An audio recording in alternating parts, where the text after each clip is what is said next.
Sports, where we review all the best sports clips from around the country. So, okay, you're probably wondering, why should I watch your video here and not over there? Because over here, we actually care about your thoughts, views, and opinions. We actually read your comments and reply to them. Over there, they don't. They admit this all the time, that they think we're a bunch of fools, that we don't know what we're talking about, and that they don't pay attention. I don't believe that. I believe that we actually do know what we're talking about and that our voices should be heard. So if you think what I'm saying is amazing, let me know in the comments below. If you think what I'm saying is the dumbest thing ever, then also let me know. Either way, let's get into some discussions, let's get into some fights, but ultimately, let's just have some fun. And so please give this video a thumbs up. It really helps with visibility and helps with the algorithm, and I would really appreciate it. And definitely, if you like this video, please subscribe. Join this community. It's growing, it's awesome, it's fun, and I'm really excited to do it. It's completely free for you, and it means everything to me. So without further ado, let's get to it. Brew, must win? Well, spiritually speaking, yes. You know, and that's what a must-win is on this show, right? It's not a tech. They're going to make the playoffs. We all know that. But they need this game. Because look, when did the doubts really begin about Philly? I mean, people, you know, they were looking at it, they're winning close games. The gauntlet. The gauntlet. Yep. And we all said, okay, we're going to find out what Philly's made of. And they beat, Kansas City, Buffalo. They won 3 straight good games. And then the middle and end of the gauntlet, they lost 3 straight. And it was now everybody's questioning them. We said the same thing about the Cowboys. We're going to find out what they're made of. We're going to see if Dak is a real MVP. Yeah. And early on, it looked good in the gauntlet. Now we're in that gauntlet. They've lost their last 2. And this is, if they win this game, which they should, we'll be able to say, hey, they played 2 really good teams on the road. True. And yeah, they got to deal with the road stuff, but still. They're the Miami game was a coin flip game. Yeah, it was a good game. Yep. It was a close game. But if they lose this game, there's no excuse.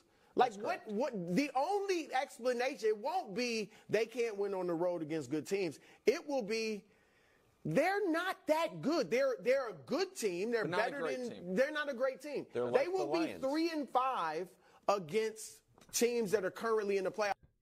I think what Wild said was just correct. And yeah, he kind of went under the radar with that, where he's like they're the Lions. That's exactly who the Dallas Cowboys are. They're like the Lions. They're a good team. They're an interesting team. They can give other teams trouble, but when push comes to shove, do you really truly believe, unless you're from Detroit or unless you're from Dallas, do you really believe that those teams can win the Super Bowl? Can they go on the road and beat the 49ers? Do you truly believe that in your heart? That if they're firing at all cylinders, that they're going to truly beat the 49ers? No, I don't believe that. And that's where, and people are probably going to say, I'm a biased Eagles fan. I believe that the Eagles can do that. I don't believe that they will do that, but they actually can do that because they clearly have the elite weapons and they clearly have the offensive firepower. Jalen Hurts is a better quarterback than Goff and Dak. I know a lot of people are going to be upset with me with that statement. Clearly, our offensive core of our wide receivers are better than what either of those teams have. Now, the Detroit has some weapons. No doubt about that.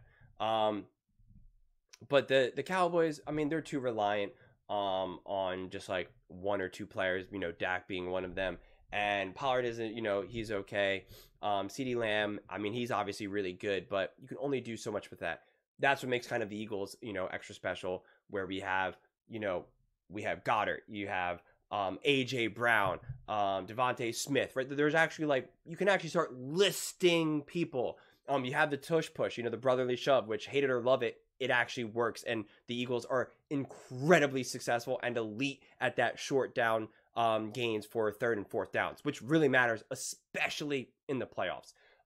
Teams like the Cowboys in Detroit, you know, kind of lack that. I think what makes Detroit the biggest question mark is that they don't have this previous success for us to go off of, right? In a lot of ways, we judge the Cowboys based on what they've done in the past. And we know that the last couple of years, they have not succeeded in the playoffs. They've had some pretty terrible losses.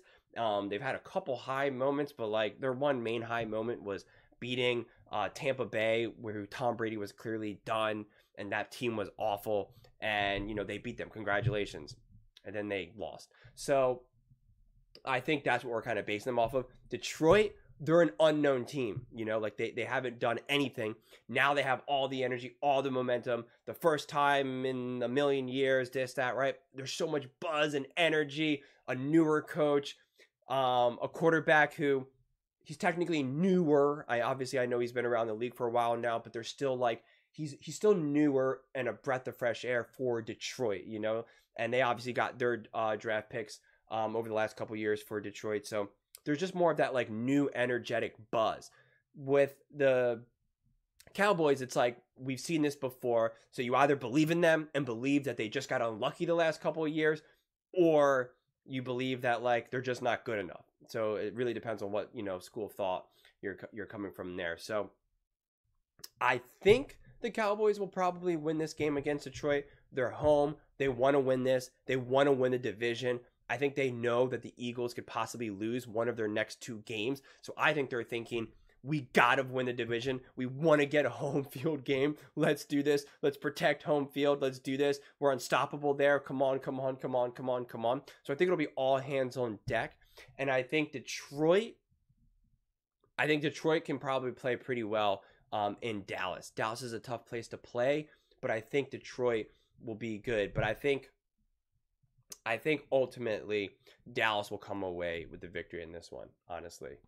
Playoffs if they lose to the Lions. Yep. And that's not good enough, and you can't feel great going into the playoffs like that. And I think you're in trouble if you lose 3 straight at any point in the year. Now, if the Cowboys lose this game, that's going to eliminate all the top NFC contenders. Because the Niners did it, the Eagles did it, the Cowboys would have done it. But one of the things the Cowboys had to hang their hats on was, over the last 3 years, they don't lose back-to-back. Well, now they have.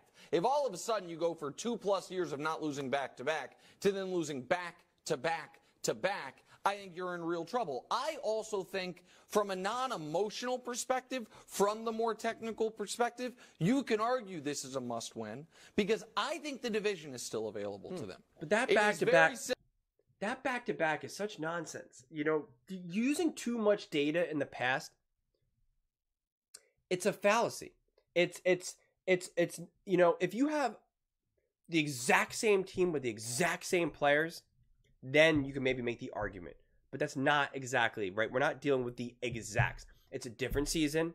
You're playing different teams at different times, different levels of health. I mean, there's just so many different variations of this. So going back to and say we haven't won to a back-to-back or we haven't lost back-to-back, that's useless. It's like when you go to a casino and you go to the craps table. Not craps. You go to roulette and they have like a digital thing that shows you all the previous colors and numbers that were called. And it gives people the illusion, oh my God, there was 4 black in a row. That means red is due. That's not the way statistics work because you're talking about on an infinite timeline. Even if you got black 10 times in a row, that next spin in the roulette wheel, it is no more likely to be black or red. That's just statistics 101. It's an illusion. It's an illusion. So this whole idea that, oh my God, if they lose 3 games in a row, that means they're in trouble because in the past they haven't, that's an illusion. That's meaningless. Honestly, truly. Just because Steph Curry misses 5 threes in a row doesn't mean that he's going to miss the 6th one or that he's now due to make the 6th one. So it just is what it is. So I always hate relying on those types of stats. And that's the problem when you rely, and I just said before we played the clip, was that, you know, we're using the Cowboys and some of these other teams as a historical reference. And that's the problem with it because we're judging them based off of things that may not necessarily apply. What happened last year or the season before, that doesn't necessarily apply this year. I understand why we take those judgments into it, but at the same time, you have to kind of try to fight through that. Simple. If Dallas goes 2-0 and Philly goes 1-1, Dallas wins the division. And if the road troubles are real, which they appear to be at least to a degree, maybe I think you guys have slightly overstated them, but I'm not going to act like they are the exact same team at home as on the road. Then the difference between being the damn 2 seed and the 5 seed is massive. Yeah. Being the 2 seed, you have a real chance of never having to go on the road. If San Francisco hiccups in their first playoff game, it goes through AT&T Stadium. And so I think Philly is, and we'll talk more about them later, I understand, but absolutely ripe for the picking in their next two. And I think that the game at the Giants got tougher with Tyrod Taylor now playing. I also think Arizona, which scored damn near 30 on San Francisco's defense and got blown out, could absolutely score a bunch of points on Philly's defense. So from a must-win perspective of, if I'm right, let me put it like this, if I'm right and the Eagles do lose one of these games, and the Cowboys don't win the division because they lost to Detroit at home, but Detroit is a great is too strong. But why are we just assuming? Because the Cowboys have been great at home. Okay. The Cowboys need the game. Detroit just won the division. Detroit is not locked where they are. Technically, they could even be the one, but they need San Francisco to fall off in a way we don't expect and Philly to lose. So I think that if the Cowboys, after losing back-to-back games, can't win a... That's confusing me. If any of you guys know this, I've been looking this up in the comment.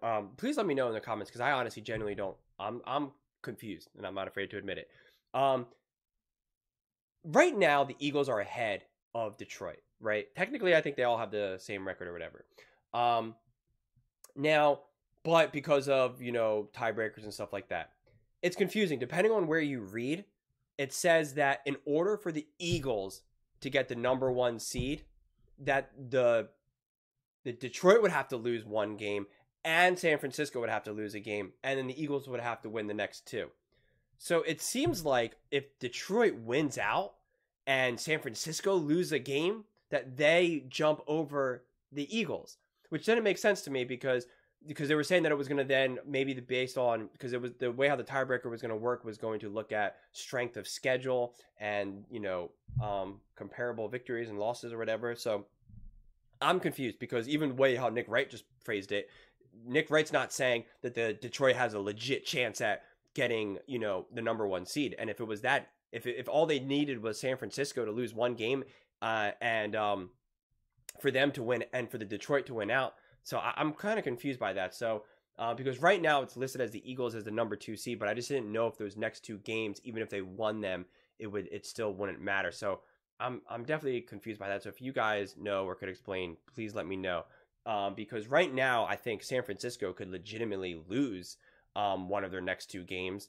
And if they do and the Eagles win out, then do the Eagles get the #1 seed no matter what happens to Detroit? Because if that's the case, ignore all my analysis. I want Detroit to win against Dallas. Let's go. Part of me is rooting for Detroit because that's what I read, that's what needs to happen for the Eagles to get the #1 seed. So I honestly genuinely am confused. I really don't understand. And like I said, I've read a couple articles on it, but it didn't really make sense to me, and it just seemed like even the person writing it didn't really understand either, because it seems like there's some subjectability with it in terms of like figuring out who's got the strength of schedule. So, and I don't know who has the official word of that, but as of right now, the Eagles are the #2 seed, even though the records are the same. So I just don't know. That's the thing. I guess like if they beat Dallas, does that now help put them ahead? I really don't know. So please let me know. But yes, so I'm curious though, what do you guys all think? Do you think this is a must win for Dallas? Do you think Detroit is going to win? I would love to hear your thoughts on this one. Please let me know in the comments below. Please don't forget to like, share, and subscribe this video. It's completely free for you and it means everything for me. Join this community. We're having a lot of fun. I'm really enjoying doing this and I believe you will enjoy being part of it as well. So thank you so much and see you next time.